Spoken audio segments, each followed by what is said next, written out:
welcome everybody back to the channel, back to another episode of Basic Blitz. It's the third installment in this series I'm doing tutorial videos on items I think that are worth looking at in the game of Blitz. Today it's garage management, not as glamorous as a hull down, not as sexy as side scraping your tank off a rock.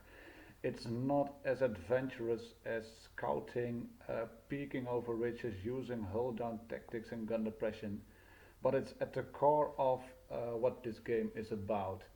Blitz is about grinding tanks, it's about progressing up the tech tree, up to get to a tier 10 tank, and when you do this you get yourself some credits, you get yourself some experience, and you can use this to get better tanks. We've been taking a look at my British garage here. This is the Black Prince, a tier 7 heavy tank. That one leads to the Carnarvon and then to the Conqueror. And those tanks will play a bit of a part in the next part of the video. Like I said before, Blitz is about grinding the tech tree. Tech tree contains all the tanks of a particular nation. At the moment there are 5 nations in the game: United States of America, Great Britain, Germany, Russia, and the newest installment, the Japanese line. The Japanese line isn't in this video, as you could see from the shot just now. I prepared this video before update 2.4. And some things in this video might not be applicable to the Japanese line because they only have one line at the moment. All other nations have at least 3 lines: a tank destroyer line, and mostly a heavy and a medium line. Some nations have 2 medium lines, like the German line here. And being aware of this makes it a bit easier to grind. You could see me take a look at several guns in the game. Tier 2, 2 cm flak 38. It gets used on several other guns as well. The last gun we checked is the 5 cm L60 gun, and that gun gets used on the Panzer III, but as you can see here, it also gets used on other tanks. At moment this is the Panzer III, but it gets used also on the DW2 and some other tanks. Why is this important to know? Unlocking a module on a tank makes it applicable to all other tanks that can mount it. I've researched the Panzer III before, and you could see just now on the Panzer IV-D I can use the same gun. From the Panzer IV you can go to this one, the 3601H. The top gun on this tank is the 36L56, an 8.8 cm gun, famous 88mm, made famous by Germany in World War II. And this top gun is actually the stock gun for the Tiger II, for the Tiger P, but it also gets used on one of the 2 medium lines in the game, and on this tank in particular, the VK3002D. That means you can use a tier 6 heavy to research a gun used on a tier 7 medium, or vice versa. Unlocking it on one tank makes it able to be used on other tanks. Here we have the Tiger P. As you can see, the top gun is also used on this one, leading to the VK3502A. You don't need to research some modules to go to another tank, but I'd strongly advise you to do so, because like I said, unlocking one module on a tank makes you able to use it on another tank. This line, for example, in the British tech tree, the heavy line, you definitely want to unlock the top gun on the Carnarvon, for example, before you go towards the Conqueror. You want to unlock the top gun on the Churchill before you go to the Churchill 7. It's possible to use this gun, the 6-pounder Mark V, on the Churchill 7, but as you can see, when comparing it to the top gun, my stats are worse. Armor penetration is lower, average damage per shot is lower, I do get a better rate of fire and aiming time, and it's slightly lighter. but you want to use at least this gun, or even better the top gun, the 75mm Vickers HV or high velocity. This is the top gun mounted on a Churchill 1, and this top gun is a stock gun on a Churchill 7. Why is this important, you ask? Well, you don't want to face stiff opposition at tier 7 and 8, and tier 7 and 8 get you meet them when you drive a tier 6, you meet tier 7 and 8. You don't want to drive a tier 5 pea shooter with a lack of penetration or a lack of damage in your tank. And this is the top gun on the Churchill 7. You needed to research the Black Prince. Top gun on the Black Prince is used to research the Carnarvon. You don't need to research the engine or the tracks, but it is very useful to do so, because otherwise some of the tanks might be a bit unplayable as well. Research all modules on a tank. It does force you to do more games in a tank. It does force you to play the tanks, and while you play a tank you can build up on experience. You have the Type B barrel on the Carnarvon, not needed to research the Conqueror, but oh boy, you do need it, because the Conqueror is pretty weak when stuck. The top gun on the Carnarvon and the Conqueror also get used on the Centurion 1 and Centurion 7/1, the tier 9 medium, so they give you a bit of a head start. Building up the number of games you've been playing researching modules also makes you a far more experienced player. I've met a few players who had less than 1k of battles under their belt, and they were already in a tier 10 game.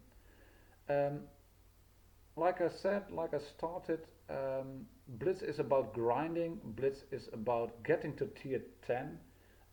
It's the nature of the game. You can get a bigger tank, you can get a better tank, but it's not the main goal of the game.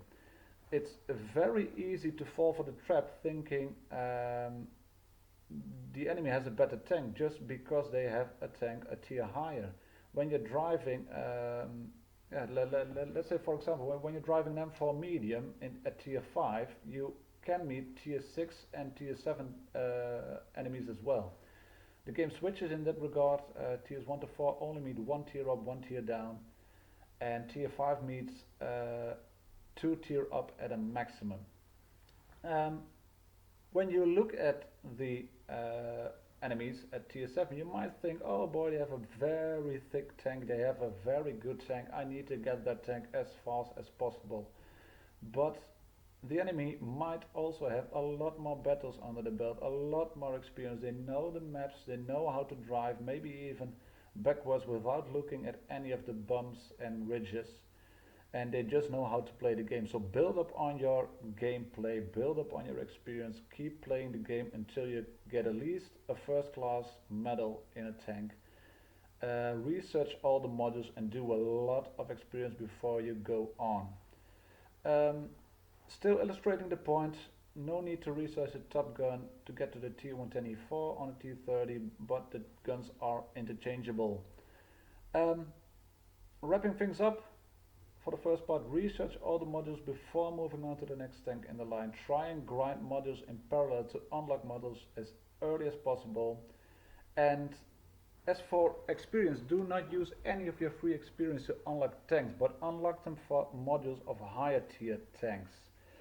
As you can see, at the moment I have 33k and a bit of free experience in the bank, and I'd like to keep it there.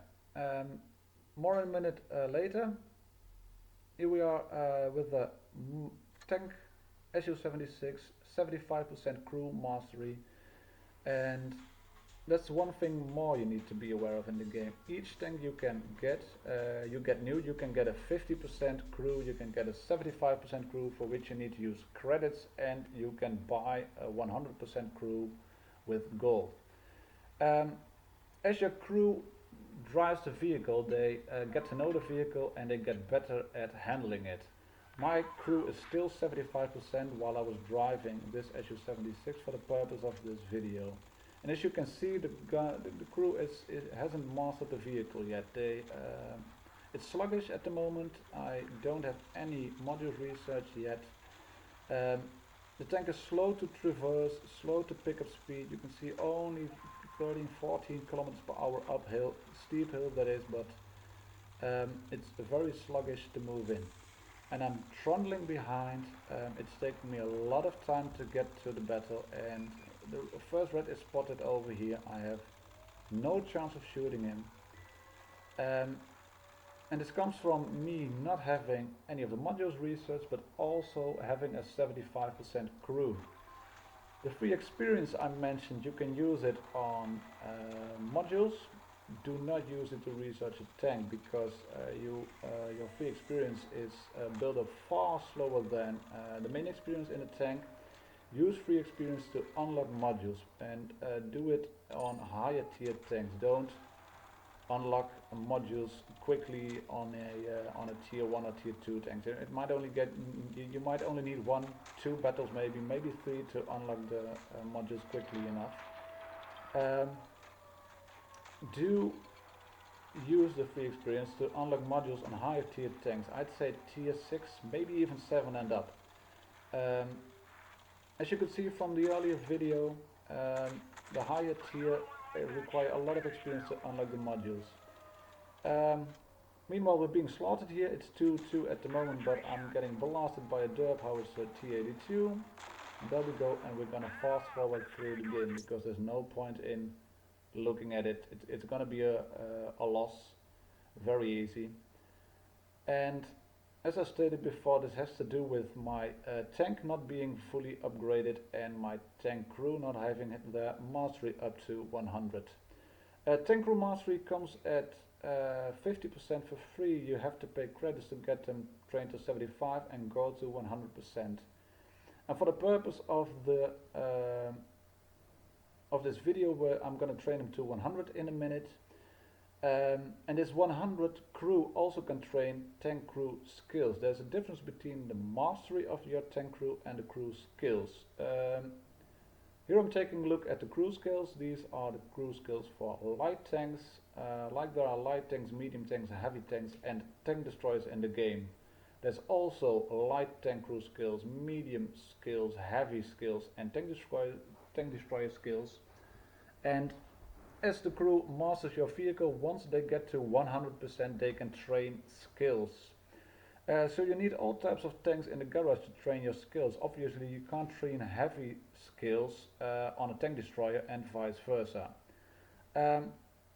Training the skills also costs you experience. As you progress up the tiers, it gets more expensive to train them. Tier 1 obviously being less expensive than tier 3, 4, 5 and 6 and up. And tier 6 needs a massive 1 million experience in crew. After battle you can always take a look at how many experience and credits you have earned. The green experience is your crew experience, sorry about that.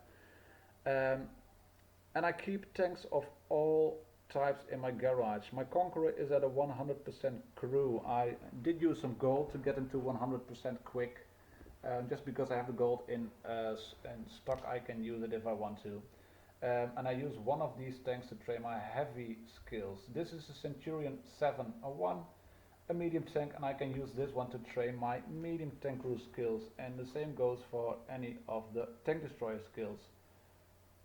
Like this one over here, American tank destroyer, the Hellcat. I can use it to train my tank destroyer skills. And for the sake of training light tank crew skills, I'm also keeping a healthy collection of light tanks in the game to train those skills. That's one more reason to keep several types of tanks in your garage, because you might start at 75% crew.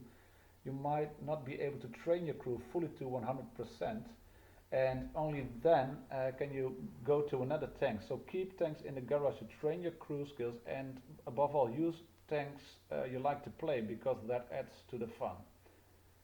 Right, wrapping things up. I picked up 1% of crew mastery on that last game. Training my crew makes them a bit better. I can train skills now. I'm using some free experience to upgrade my tracks and my engine. I'm not gonna take the Top Gun out yet, but you're gonna see in a minute that using better modules, using a better crew mastery, and using some equipment will improve my vehicle. I've improved on traverse speed, on engine power. I'm gonna pack some equipment here. Gun-loading drive to speed up on the aim time, a rammer to speed up on loading time, and I'm gonna fit optics to enhance my view range. Ammo loadout all sorted, and I'm gonna add some consumables to the tank. Repair kit to repair broken tracks if necessary, a multi-pack to repair or heal crew or extinguisher fire, and a speed boost. And I hope you remember how sluggish the vehicle was to start off on that last game. We're now up on Middleburg, and you're gonna see straight away at the beginning, I'm gonna turn up left, I'm going up on the hill, and you'll be able to see straight away how much difference a better engine, a new set of tracks, and a 100% crew and some other bits help me out. Because I'm again driving uphill, but I'm picking up to 26 kilometers per hour easily. And this has nothing to do with the tank being heavier. I have got more engine power, I have a better crew, they know how to train, how to use their vehicle, they've mastered it, and this helps. And all these bits combined make me a much more efficient fighting force. Even here, a bigger slope, I'm doing 60 kilometers per hour, I can turn quicker and not lose any speed. And now I can actually engage in the battle. Trying to shoot this Panzer 3A, I hit his tracks, he has used the speed boost, and it's a bit of a waste because he's stopping now. Show him again, and I'm backing up because I'm spotted. Shoot the Panzer 3A again, our T-26 goes down, but we have a capture going on, base capture going on in full progress.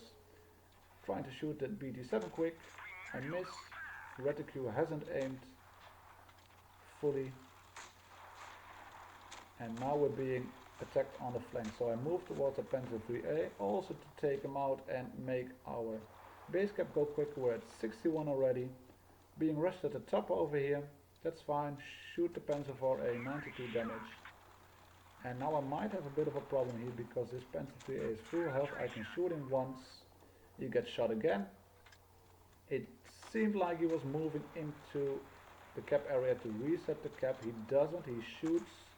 Now he spots me, and here we go, and you can see right here what speed boost, a better crew, a better engine and tracks can do, because I can move down, reverse back, do a bit of skidding around and shoot the Panzer 3A. I missed the BT-7, but we win the game on a base capture. And that about concludes the installment for today. Thank you all for watching the game. We end up on this one. Su-76 third class with a good crew. Thanks a lot. Take care everybody, and happy tanking. See you all next time. Bye.